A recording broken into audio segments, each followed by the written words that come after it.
It's time for the Daily Stand Up Podcast presented by Agile Dad with your host, Lee Henson. Without any further ado, let's get started. I recently received an email from Mike Cohn. I love getting his emails because he always has such insightful things for us to dwell on and to figure out. So I'm going to go ahead and just read from this email and talk about it. It says, I had a question come up in a recent User Stories webinar where they were talking about story mapping and the concept of setting a significant objective for a period of time, usually about a quarter. I gave 3 examples on how to come up with a significant objective, or a minimal marketable feature, or a minimal viable product, or a wildly important goal. Now, this is where I was like, this is interesting. So, 3 examples of a significant objective. So, one more time, just to make sure we got it. So, if we're thinking in terms of significant objective, and the 3 choices we have are minimal marketable feature, minimal viable product, or wildly important goal. So, let's go into it. At the end, someone asked if I could further explain the difference between minimal viable product and minimal marketable feature, which for here on out we'll call MVP and MMF. I wanted to share the answer with you in case this has come up within your team. So, what is an MVP? I hope this one goes in the way I want it to. An MVP is about the whole product. Product is in the name, minimal viable product. The term MVP comes from Eric Ries in his book called The Lean Startup. An MVP is a version of the product that delivers the maximum amount of information for the least amount of effort. An MVP is designed to validate the idea of a product as a whole.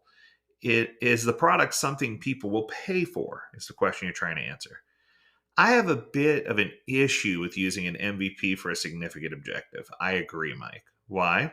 Because when you meet again to plan, what do you build next? You've already released something that's minimum and viable. Whatever comes next, whatever comes next is more than just the minimum and viable. So, how can you officially call it an MVP?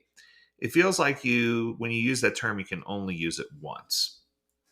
Now, I find that interesting because for me, I think in terms, and it's not that I necessarily disagree with Mike, I just feel in terms, an MVP is a minimal viable product. And then from that point, it's just a VP, a viable product that becomes evolutionary, right? It evolves, it becomes a bigger, better product, but it's just a viable product at that point.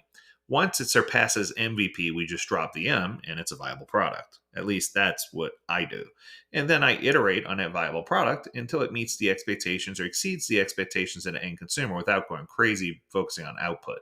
So for me, it's all about how much outcome you focus on with as little output as possible. So I still stick to the premise of an MVP, but just call it a VP at that point. All right, so let's continue. He tends to prefer the term MMF or minimal marketable feature. Now, this is going to be interesting because I think this is where we're going to deviate. So he says, what is an MMF? An MMF is about a single feature rather than a whole product. Okay, I agree with that. A minimal marketable feature is a subset of an overall feature, one that delivers value when released independently. This was introduced by Mark Denny and Jane Clian Huang in their book Software by Numbers. Okay, I get it. So for me, the MMF is a single feature, MVP is a whole product. So far, we're on the same page there. That is, the MMF is not everything you may ultimately want in a feature, but it's enough for you to get some feedback. Okay, let me pause there. For me, when I talk about a minimal marketable feature, I look at this more from a marketing perspective than from a software perspective because marketable is the second M, right? So when I think of marketable, that means does it fulfill the minimal requirements to become part of an MVP? So for me, it's almost as if it falls into a must have category. Without this, you can't exist. The example I give in my classes are things like if you're going to a ticketing system to buy airline tickets, like let's just call out Google Flights, you would need to know your point of origination, point of destination, the dates or approximate dates you want to travel, and how many people, and whether the flight is one way or round trip. And with that information, if you provided those pieces of information, the tool would be able to give you a substantial amount of information for you to then filter through and choose from. For me, each one of those criterion become minimal marketable features.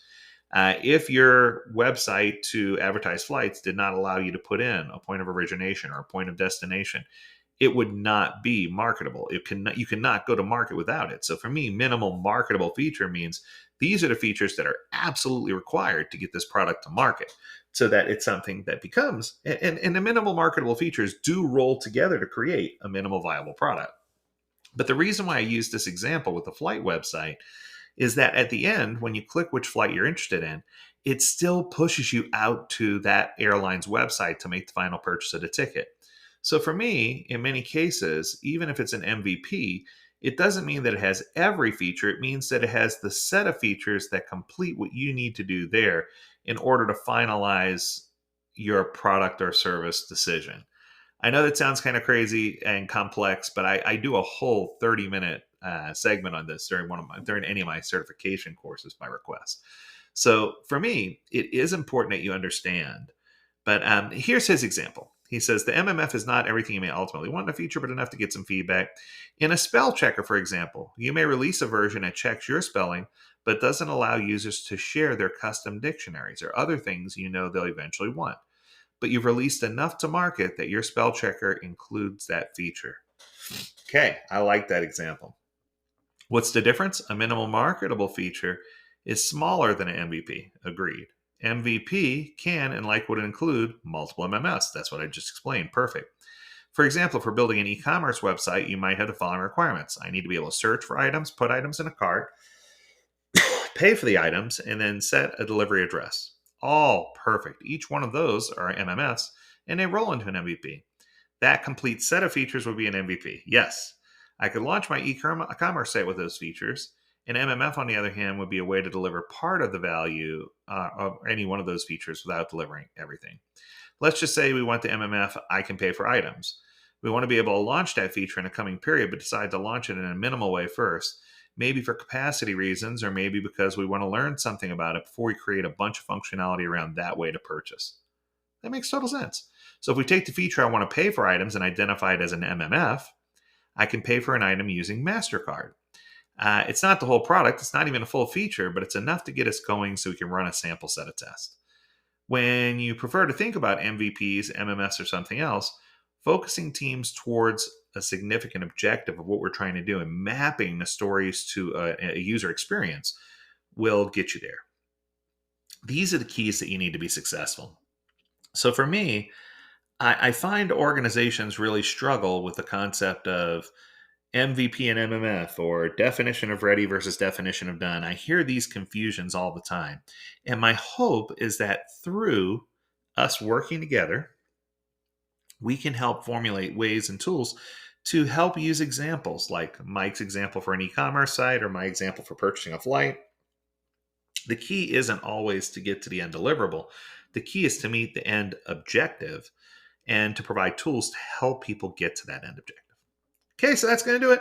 I hope you enjoyed this episode. And thanks, Mike, for another wonderful email. If you have something you want us to talk about, feel free to reach out to us, learn more at agiledad.com. We would love to hear from you. As always, we encourage you to stay healthy, stay well, and stay agile, my friends. Until next time, do take care.